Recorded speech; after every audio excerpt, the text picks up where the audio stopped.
তো বন্ধুরা বাহ, দেখো এই খুব কত সুন্দর কম হয়েছে জামা গো। গরমে বানিয়েছে, শুভ হাতে বিবাহ এঁকে লিখে সবকিছু কি লিখেছো? শোভা ও পেপারের ওপর খালি ফ্রেমটা অমিতাভ কিনে এনেছে, নিয়ে এসে ওটাকে সুন্দর করে তৈরি করেছে। আর 25/1/2023 ডেটটা যেখানে লেখা আছে সেখানটা ওদের বেঁকে দুজনের যাচ্ছে, হাতে সিধে করো, ছাপ হবে, হয়ে এটা পুরো হাতটা কমপ্লিট সিধে করো হবে। একটু। তো এটা নিয়ে হ্যাঁ, ওর বন্ধুকে উপহার দেবে বলেছে। চলো ঠিক আছে, রেজিস্ট্রি ভালো ম্যারেজ আছে। হচ্ছে, তোমার হাত তো দেখালাম সেখানে বন্ধু চেয়েছে, সেই জন্য মেয়ে ওটা বানিয়েছে। আর দেখো এখানে টিফিনে বানিয়েছি গরম গরম ফুলকো ফুলকো কড়াইশুটির কচুরি, আর তোমার আলুর দম আগের দিনের ছিল। তো ভিডিওটা হচ্ছে তোমার শনিবারে, তো শনিবার দিন তো আমরা কেউ মাছ মাংস কিছু খাই না, তো সেই জন্য লুচি আর আলুর দম মেয়ে খাবে, আমি খাই না, বাচ্চারা খায়, সেটা কথা নয়। কিন্তু এখানে দেখো পাউরুটি সেকছি, বাটার আর খাবে আমার ছেলেটা, আর মেয়ে বলল কচুরি আলুর দম নিয়ে যাবে আর কড়াইশুটির কচুরি দিয়ে ওই চা দিয়ে খেয়ে যাবে। তো আমিও একটু চা দিয়ে একটা দুটো খেলাম। আর দেখো অফিসে টিফিন গুছিয়ে দিয়েছি, আলুর দম আর কড়াইশুটি কচুরি দুপুরে খাবে। আর এখানে তারপরে আবার দুপুরবেলা সব ওই খাবারই ছিল আমাদের। আর দেখো চা ফা খেয়ে আমি বেরিয়ে পড়লাম। বলতে আজকে বোধহয় শনিবার আছে, তো আমি আর মৌসুমি আর পুকুসোনা তিনজনে যাওয়ার কথা, শনিবার কি শুক্রবার যাই হোক হবে, ডেটটা মনে করতে পারছি না। তো এখানে আমাদের যাওয়ার কথা আছে, এখানটা আমি এসে ভেতরে দাঁড়িয়ে আছি। আর দেখো বন্ধুরা এখানে গাছ কাটছে, এবার গাছটা কিরকম পড়বে দেখো ধপ করে। তো এখানটাই দাঁড়িয়ে ওর জন্য ওয়েট করছি, আর ফোন করছি ওকে যে যাওয়ার কথা আছে, তো ফোন ধরছেই না। কতবার ফোন করছি, আমি গিয়ে পৌঁছে আছি, 15-20 মিনিট হয়ে গেছে, ও ফোন ধরছে না। তো লাস্টে আমি রেগে মেগে চলে গেলাম, আমি বললাম থাক, তোকে আর আসতে হবে না। ফোন করে বললাম, 2 সেকেন্ডের জন্য ফোনটা ধরলো, বললাম বলে আর চলে গেলাম। তা আমি আর আমার পুকুসোনা চলে গেছি। আর এখানে দেখো একটা বড় গাছ ছিল, কেটে দিয়েছে। অনেক জায়গায় দেখছি সব বড় বড় গাছ কেটে দিচ্ছে, আমতলা ফাঁড়ি বলে একটা জায়গা আছে, ওখানেও অনেক গাছ কেটে দিয়েছে। আর দেখো এই যে বড় বাজারে আমি চলে এসেছি পুকুসোনাকে নিয়ে। তো পুকুসোনার একটু কিছু জিনিস কেনার ছিল, ওর দিদিকে দেবে বলে, স্কুলে যায়নি, বললো মা তুমি বড় বাজার যাচ্ছ আমিও যাব। তো বায়না করে থেকে গেল, আমার সাথে গেল। ও নিজের টাকা দিয়ে নিজের দিদির জন্য গিফট কিনে এনেছে। তো কি কি এনেছে সব সারপ্রাইজ আছে, এখন কিছু বলবো না, পরে বলবো। অনেক কিছুই কিনে এনেছে, আর আমিও আমার দোকানের জন্য কিছু দরকারি জিনিস ছিল সেগুলো কিনলাম। তারপরে এইভাবে রাস্তাটা ক্রস করলাম। তারপরে রিঙ্কি আমাকে দুটো জিনিস আনতে দিয়েছিল, একটা তালা আর একটা সোয়েটার ওর মেয়ের জন্য। তো আমি আমার পুকুসোনার যেখান থেকে সোয়েটার কিনেছিলাম ওখান থেকেই এনে দিয়েছি সোয়েটার আর তালা, ওইখানেই পাশেই। তো এই দেখো এই গলিটা দিয়ে যাচ্ছি, এখানে একটা পাওভাজির দোকান আছে, এইখানের পাওভাজি মানে খুব ভালো বানায়। আমি গোবিন্দ বুলটি এলে এখানটা খাই, আমি একা থাকলে খাই না ওইসব, তো ওই ছেলে মেয়েগুলো থাকলে তখন খাই। তারপর দেখো ওই পাশ দিয়ে ঘুরে ঘাড়ে বাগড়ি মার্কেটে গেলাম, বাগড়ি মার্কেট থেকে সব কিছু কিনলাম। তো বাগড়ি মার্কেটটা হচ্ছে ক্যানিং স্ট্রিটে, বড় বাজার ঠিক নয়, অনেকটা হেঁটে যেতে হয়, তো গাড়ি রেখে হেঁটে গেলাম।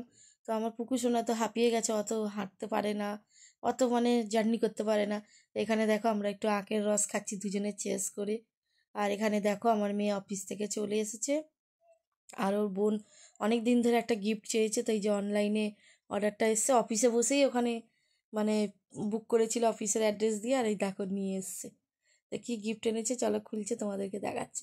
সেই এখন সব অনলাইনে দেখাচ্ছে না, আংটি হবে, ব্রেসলেট হবে, গলার হার হবে, তো ওই সেই জিনিস নিয়ে এসছে, ব্রেসলেট কাম আংটি।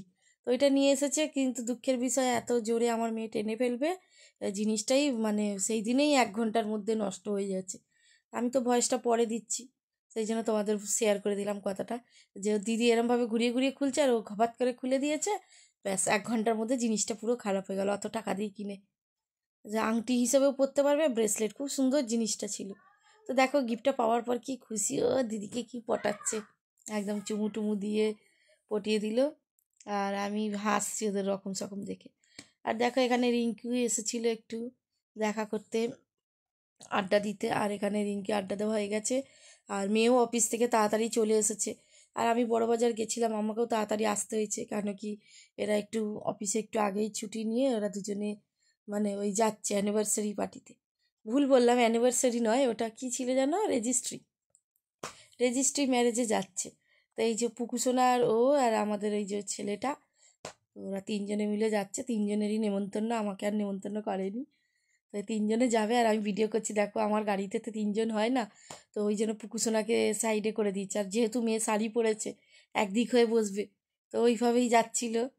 আর এখানে দেখো রিঙ্কি আর আমি পেছনে লাগছিলাম যে যাও, তিনজনে যাও, ঘুরে আসো, একটু ভালো করে খেয়ে আসো, আনন্দ করে আসো, এইসব বলছিলাম। আর এই দেখো শাড়ি পরে আছে বলে একদিক হয়ে, নাহলে দুদিক হয়ে বসলে তিনজনে হয়ে যায়। এই যে চললো, ঝোলা নিয়ে গিফট নিয়ে বন্ধুকে দিতে গেল। আর বন্ধুকে উইশ করতে গেলে আমি বলছি তোমাদেরও এবার রেজিস্ট্রিটা করে দেবো, এরকম পেছনে লাগছিলাম। তো দেখা যাক কবে কি হয়, কবে ঠাকুর চায় তখনই হবে, আমরা চাইলেই তো আর সব হয়ে যাবে না। আর এখানে দেখো মামুনি আর আমি বিকালবেলা একটু বেরিয়েছিলাম, তো এখানে দেখতেই পাচ্ছ এটা হচ্ছে বজরংবলির মন্দির, এখানে শিবচর্চা করছে সব। আর আমি তোমাদের কাছে একটু শেয়ার করছি রাস্তাটা। এটা হচ্ছে আমাদের বাড়ির পেছন দিকে ছিল শিবচর্চার ওখানে, তো ওখানে মামুনির সাথে বেরিয়েছিলাম। আর এইটা আবার আমি বিকালবেলা বেরোচ্ছি, আমি দোকানের দিকে যাব হয়তো। তো মামুনিকে ফোন করছিলাম যে মামুনি যাবি আবার, তো ও বললো না, ও কোথায় যাবে কি করবে এইসব বলছিল, মানে ওর সময় হবে না, দোকানের দিকেই যেতে বলছিলাম, বেশি দূর নয়। তা আমি চলে গেলাম, গিয়ে দেখো বন্ধুরা অনেক দিন পর আমি রিক্সা করে এলাম। তো আমার একটা দোকানে একটা তাক নিয়ে যাওয়ার ছিল, তো টোটো করে ওইটা নিয়ে যাওয়া যাচ্ছিল না। তো লাস্টে কি করব, আমার শরৎপল্লীতে একটা বন্ধু দাঁড়িয়ে ছিল, সে আমাকে বলছে রিক্সা করে নিয়ে যা। আর সত্যি বন্ধুরা রিক্সা করেই জিনিসটা নিয়ে যেতে ভালো হয়েছে, সুবিধা হয়েছে। আর আমি অনেক বছর পর দেখো রিক্সায় চাপলাম। আর দেখতেই পাচ্ছ মালপত্র সব গুছিয়ে নিয়ে নিয়েছি, এই যে রিক্সাটা আমার পেছনে। মিষ্টি বললো মামি আমি তোমার সঙ্গে যাব তোমার দোকান দেখতে।